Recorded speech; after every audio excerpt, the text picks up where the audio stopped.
MOT is a new product that we're bringing to market. Again, it's an innovative product designed to offer appeal to investors that are looking to perhaps move into a more defensive or alternatives asset allocation. We see MXT as providing investors with a fixed income asset allocation. MOT, we see it as providing an alternative to equities. So if an investor, for instance, is exposed to volatile equity market risk, classic case, I've bought the banks, I've seen them decline in 10 or 20%, but I'm holding it for the income or the dividend. We've sought to provide investors with an alternative way in which they can generate yield but lower their equity market exposure by moving to the lower part of the capital structure, being debt. So providing investors with exposure to secured loans, both senior and subordinated or mezzanine loans, lowering client or investor portfolio risks associated with equities.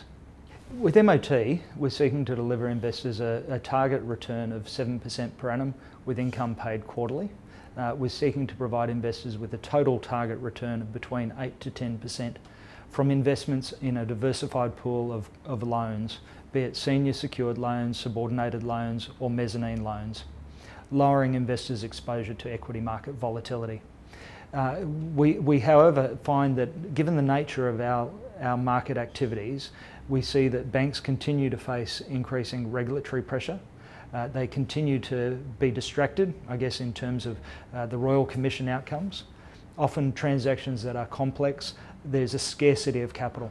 Doesn't mean you have to take a lot of risk to generate returns. There are increasing levels of risk as you move down the capital structure, but importantly in our market, one of the key drivers of return is access or scarcity to capital. And so when we negotiate a transaction with a company, we're looking to ensure that our investors are rewarded for providing the capital that we believe is scarce. So for instance, if a company has a transaction is finding it difficult to raise funding, or due to the complexity of the transaction, there may be an opportunity for us to lend to that company, but also seek to provide our investors with a right to participate in upside gains. So those upside gains might come from holding alternative assets like options or warrants or an outright minority equity interest in the business, but it's generally as a result of providing the loan. We see the value that our investors' capital is providing, and as a result of that, we believe that our investors should be rewarded with a participation in upside gains.